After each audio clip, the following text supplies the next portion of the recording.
അല്ല, പുള്ളിയുടെ കയ്യിൽ നിന്ന് തന്നെ ആണ് ഞാൻ വണ്ടി വാങ്ങിയതും. അപ്പോൾ അത് കഴിഞ്ഞ് ഞാൻ ഫ്രീക്വന്റ്ലി, ഇപ്പോൾ ഉള്ളാരും പറയല്ലോ, ഫ്രീക്വന്റ്ലി ഓൾ ഇന്ത്യ ട്രിപ്പ് പോകുന്ന ആളാണ്. KL വണ്ടിയാന്ന് പറഞ്ഞു കഴിഞ്ഞാൽ എല്ലായിടത്തും പിടിച്ച് ഇടിയിട്ടു. പിന്നെ ഇപ്പോൾ അതർ വണ്ടിയാണെങ്കിൽ ഇപ്പോൾ പ്രത്യേകിച്ച് എന്റെ കോലം ആരും മൈൻഡ് പോലും പോലീസുകാർ ചെയ്യാറില്ല. മധ്യപ്രദേശ് തന്നെയായിരുന്നു. ഇപ്പൊ ഞാൻ എപ്പോഴും ഇപ്പൊ എന്റെ ഇൻസ്റ്റാഗ്രാം നോക്കി അറിയാം, ഓൾമോസ്റ്റ് എല്ലാ മാസവും എന്ന് പറഞ്ഞ് ട്രിപ്പ് പോകുന്ന ആളാണ്. അപ്പൊ ഈ KL വണ്ടി ഇപ്പൊ കഴിഞ്ഞ പ്രാവശ്യം ഞാനും ഇവിടെ ഒരു സ്വരൂപ് എന്ന് പറഞ്ഞ പയ്യനായിട്ട് പോയപ്പോൾ നമ്മുടെ വണ്ടി മാത്രം ആരും പിടിക്കൂല. നേരെ മറിച്ച് KL വണ്ടി കണ്ടു കഴിഞ്ഞാൽ അപ്പം പിടിച്ച് ചെക്കിങ്ങും കാര്യങ്ങളുമാണ്.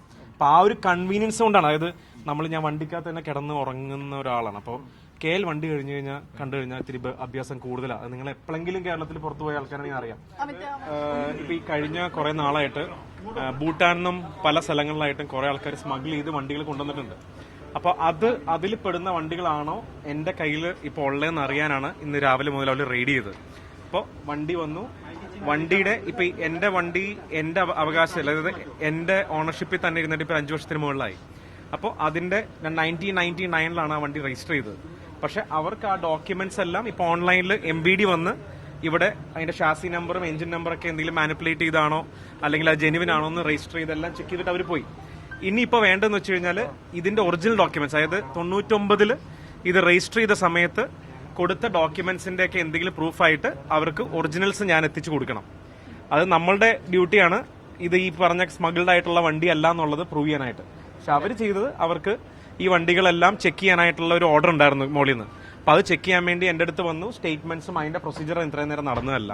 അപ്പൊ ഇതെല്ലാം ഇപ്പൊ എന്റെ ഇൻസ്റ്റാഗ്രാമിൽ തന്നെ നോക്കിയാൽ ഒരു 6-8 വർഷമായിട്ട് ഉള്ളതാണ്. പിന്നെ ഇതിൽ ഈ ഒരു വണ്ടി എന്റെ ഫ്രണ്ടിന്റെ വണ്ടിയായിരുന്നു. അപ്പൊ പുള്ളി ഡോക്യുമെന്റ്സ് ആയിട്ട് അവിടെ ചെല്ലണം. അവരിപ്പോ കൊണ്ടുപോകുന്നത് ഈ എന്റെ ഫ്രണ്ടിന്റെ ഒരു വണ്ടിയുണ്ട്, ലക്സസ്. പിന്നെ ഞാൻ വർഷങ്ങളായിട്ട് ഉപയോഗിക്കുന്ന വാഹനവും അവിടെ കൊണ്ടുപോകും. എന്നിട്ട് ഞാൻ ഒറിജിനൽ ഡോക്യുമെന്റ്സും ബാക്കിയെല്ലാം കൊടുത്തതിന് ശേഷം മാത്രമേ എനിക്ക് അവർ വിട്ടുതരുള്ളൂ.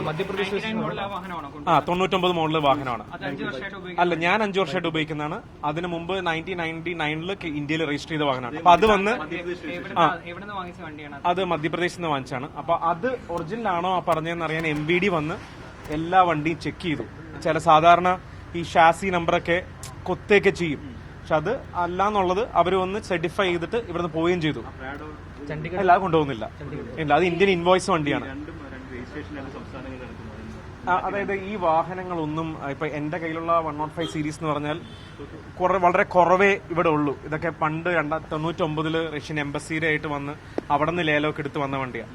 അപ്പൊ ആ വാഹനങ്ങളൊന്നും ഇവിടെ നമ്മുടെ കേരളത്തിലുണ്ടായിരുന്നൊന്നുമല്ല. എല്ലാം അവിടെ തന്നെ രജിസ്റ്റേർഡ് ആയിട്ടുള്ള വണ്ടികളും കുറച്ചേ ഉള്ളു വാഹനം. അത് അതെ, അത് കൊടുത്തിട്ടാണ് ഈ പറയുന്ന 99 ഈ വണ്ടി രജിസ്റ്റർ ആയത്. പക്ഷെ ഇനി നമുക്ക് ഈ ഡോക്യുമെന്റ് കിട്ടണമെങ്കിൽ നമ്മുടെ കയ്യിൽ തരില്ല. കാര്യം അത് രജിസ്റ്റർ ചെയ്യുന്ന സമയത്ത് അന്നത്തെ കാലത്ത് അവർ സബ്മിറ്റ് ചെയ്തതാണ്. അപ്പൊ നമുക്ക് ഇനി വേണമെങ്കിൽ ഇപ്പൊ ഞാനിപ്പോ 7-8 ഓണർ ചെയ്തിട്ടുള്ള ആളാണ്.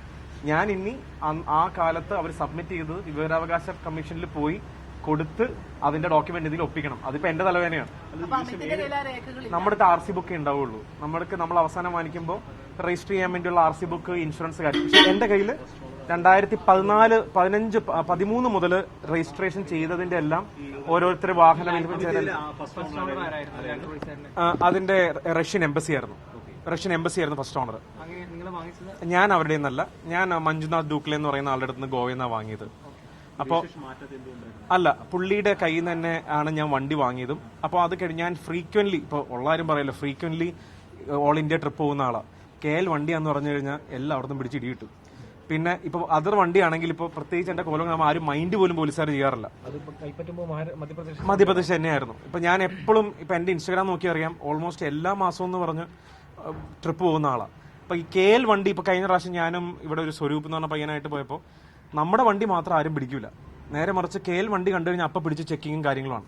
അപ്പൊ ആ ഒരു കൺവീനിയൻസ് കൊണ്ടാണ്, അതായത് ഞാൻ വണ്ടിക്കകത്ത് തന്നെ കിടന്ന് ഉറങ്ങുന്ന ഒരാളാണ്. അപ്പോൾ KL വണ്ടി കഴിഞ്ഞു കഴിഞ്ഞാൽ കണ്ടു കഴിഞ്ഞാൽ ഇത്തിരി അഭ്യാസം കൂടുതലാണ്. അത് നിങ്ങൾ എപ്പോഴെങ്കിലും കേരളത്തിൽ പുറത്തു പോയ ആൾക്കാരാണെങ്കിൽ അറിയാം.